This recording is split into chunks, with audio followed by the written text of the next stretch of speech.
மக்களே, இப்போ வந்து முட்டை கிரேவிக்கு ஃபஸ்ட்டு நம்ம வந்து ஒரு கடாயில் வந்து எண்ணெய் ஊற்றிக்கிறோம். ஒரு 4 ஸ்பூன் எண்ணெய் ஊற்றிக்கோங்க.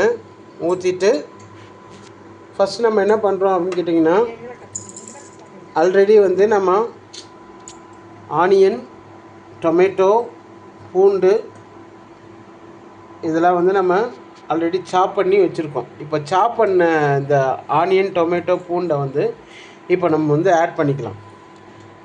முதல்ல வந்து நம்ம பூண்டு ஆட் பண்ணிக்கலாம். இடித்து வச்சுருக்க பூண்டை ஆட் பண்ணிக்கலாம்.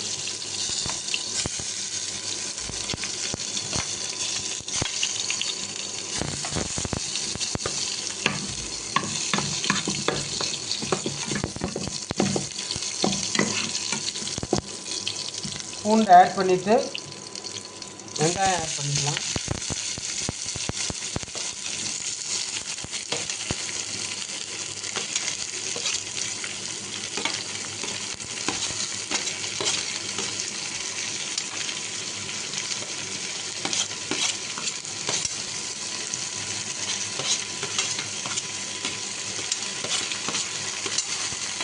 வெங்காயம் நல்லா ஒரு கோல்டன் ப்ரௌன் கலரில் வரட்டும்.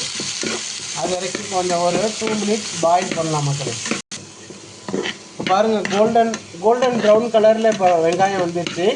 இப்போ கோல்டன் ப்ரௌன் கலரில் வந்ததுக்கப்புறம் நம்ம கொஞ்சம் கருவேப்பிலை ஆட் பண்ணிக்கலாம்.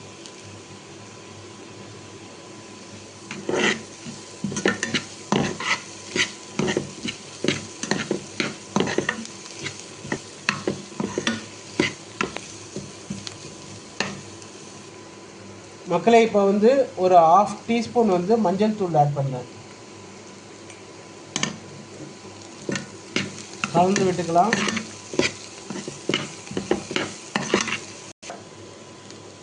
அதுக்கப்புறம் பார்த்தீங்கன்னா ஒரு சோம்புத்தூள் வந்து நல்ல ஒரு வாசனை கொடுக்கும், நல்ல டேஸ்ட்டாகவும் இருக்கும். இப்போ சோம்புத்தூள் ஆட் பண்ணிக்கலாம். இந்த இன்ஸ்ட்ரக்ஷனில் இப்போ வந்து நம்ம கொஞ்சம் கொத்தமல்லி போட்டுக்கலாம். கொத்தமல்லி வந்து பார்த்திங்கன்னா எகைன் நான் நாகாலாந்துலேருந்து வீடியோ எடுக்கிறதுனால காட்டு கொத்தமல்லின்னு சொல்லக்கூடிய மலைகளில் கிடைக்கக்கூடிய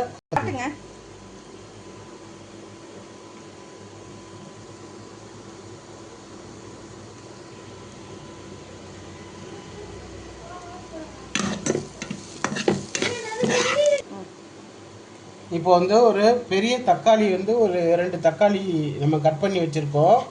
ஸோ வெங்காயமும் ஒரு 3 வெங்காயம் வந்து கட் பண்ணியிருக்கோம். இப்போ கட் பண்ண தக்காளியை ஆட் பண்ணிக்கலாம்.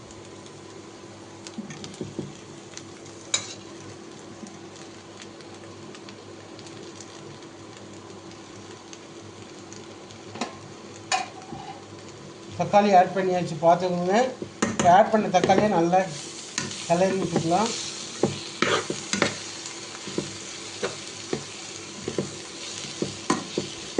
கிளறி விட்டுட்டு இந்த தக்காளி நல்லா உங்களுக்கு ஒரு நல்ல டேஸ்ட்டு கொடுக்கணும். அதே டைம் தக்காளி நல்லா சீக்கிரமாக வேகணும்னா நீங்கள் ஒரு ஃபுல் ஸ்பூன், இந்த பெரிய ஸ்பூனால் ஒரு முழு ஃபுல் ஸ்பூன் வந்து உப்பு ஆட் பண்ணிக்கோங்க. அப்புறம் நம்ம தேவைக்கேற்ற உப்பு வந்து கடைசியாகவும் ஆட் பண்ணிக்கலாம் டேஸ்ட் பண்ணிவிட்டு. இப்போ நான் ஆட் பண்ணுறேன். ஸோ இந்த தக்காளி ப்ளஸ் வெங்காயம் நல்லா ஸ்மாஷ் ஆகிற மாதிரி வேகிறதுக்கு. இப்போ முட்டையை வந்து பார்த்திங்கன்னா நான் லைட்டாக ஒரு சின்ன ஒரு கட் கொடுக்குறேன். எதுக்காகனா இந்த மசாலானா நல்லா மிக்ஸ் ஆகிறதுக்காக. ஸோ ஒவ்வொரு முட்டையிலையும் அதே மாதிரி நம்ம ஒரு சின்ன கட்டு வந்து நம்ம கொடுத்துக்கலாம். மக்களே, இப்போ வந்து நம்ம மிளகாத்தூள் வந்து ஒரு 2 ஸ்பூன் ஆட் பண்ணிக்கலாம். இதில்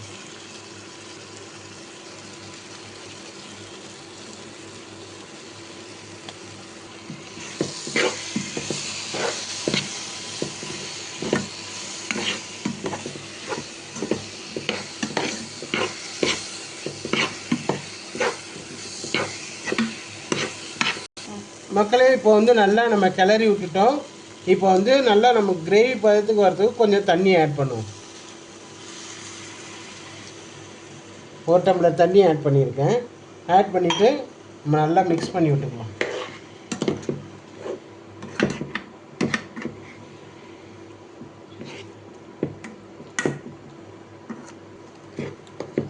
இந்த தண்ணி நல்லா சுண்டணும். நல்லா கொதித்து சுண்டினதுக்கு அப்புறம் நம்ம வந்து இந்த முட்டையை ஆட் பண்ணிக்கலாம். இப்போ வந்து நம்ம அமுல் பட்டர் வந்து ஆட் பண்ணிக்கலாம். அமுல் பட்டர் ரொம்ப டேஸ்ட்டாகவும் நல்லா கிரேவியாகவும் இருக்கும். ஸோ 1 ஸ்பூன் பட்டர் வந்து ஆட் பண்ணிக்கலாம். ஆட் பண்ணிவிட்டு நம்ம வந்து உப்பு வந்து ஒரே 1 ஸ்பூன் உப்பு தான் நம்ம போட்டிருக்கோம். ஸோ அந்த உப்பு வந்து பத்தாது. அதனால் நம்ம என்ன பண்ணுறோம் அப்படின்னு கேட்டிங்கன்னா 1 ஸ்பூன் உப்பும் ஆட் பண்ணிக்குவோம்.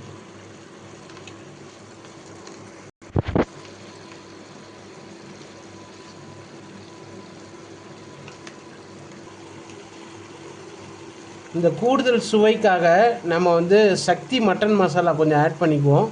இதை ஆட் பண்ணால் ரொம்ப சுவையாக இருக்கும். 1 ஸ்பூன் அளவுக்கு ஆட் பண்ணிக்கலாம்.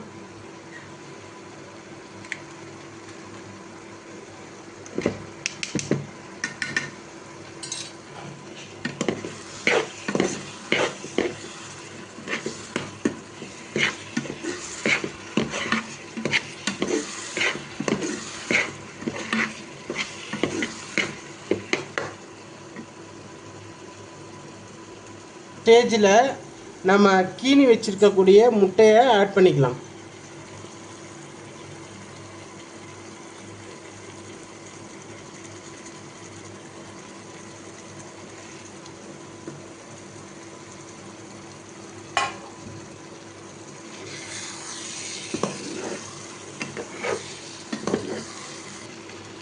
மக்களை இப்போ பாருங்கள், சுவையான முட்டை கிரேவி ரெடி. இதை வந்து நம்ம கார்னிஷிங் பண்ணுறதுக்காக கொஞ்சம் கொத்தமல்லி ஆட் பண்ணிக்கலாம். சுவையான முட்டை கிரேவி ரெடி. தேங்க்யூ ஃபார் வாட்சிங். சப்ஸ்கிரைப் பண்ணுங்கள், பெல் பட்டன் கிளிக் பண்ணுங்கள், ஷேர் பண்ணுங்கள். Thank you very much. லைக் பண்ணுங்கள்.